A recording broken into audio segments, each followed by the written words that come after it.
अवैध गुटखा विक्री करणाऱ्या स्थानिक गुन्हे शाखेने कारवाई करीत महाराष्ट्र शासनाने प्रतिबंधित केलेला गुटखा तसेच सुगंधित पान मसाला 66,880 रुपये तसेच देशी दारूचे बॉक्स 56,000 व वाहतूक करणारी वॅगन आर असा एकूण 3,22,880 रुपयाचा मुद्देमाल जप्त केला आहे। सदर कारवाई 18 मे रोजी नांदुरा हद्दीतील पानतोडा नवीन गावठाण तालुका नांदुरा येथे करण्यात आली। स्थानिक गुन्हे शाखेला देशी दारू व शासनाने प्रतिबंधित केलेल्या गुटखा विक्री होत असल्याची माहिती मिळाली। माहितीच्या आधारे स्थानिक गुन्हे शाखेने गुरुवारी 18 मे रोजी दुपारी 2 वाजताच्या दरम्यान नांदुरा हद्दीतील आरोपी सुनील बळीराम नेमाडे वय वर्ष 33 राहणार पानतोडा नवीन गावठाण तालुका नांदुरा याच्या येथे छापा टाकून 16 देशी दारू बॉक्स 90 ml चे किंमत 56,000 तसेच महाराष्ट्र शासनाने प्रतिबंधित केलेला गुटखा सुगंधित तंबाखू विमल पान मसाला एकूण 608 गुटख्यांचे पाकिटे 66,880 व 2 लाख रुपयाची वॅगन आर असा एकूण 3,22,880 रुपयाचा मुद्देमाल जप्त करण्यात आलेला आहे।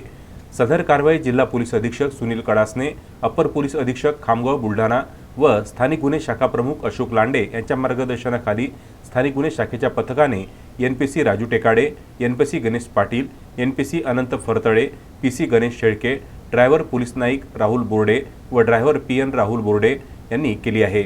आरोपीवर नांदुरा पोलीस स्टेशनला भादवीचे कलम 328, 188, 273 कलमने कलम अन्न सुरक्षा मानके कायदा कलम 2006, कलम 26(2), शिक्षापात्र कलम 59 सह कलम 65(e) नुसार कारवाई करण्यात आलेली आहे। यामध्ये एक आरोपीला अटक करण्यात आलेली आहे। पुरुषोत्तम भातुरकर, विदर्भ न्यूज, नांदुरा।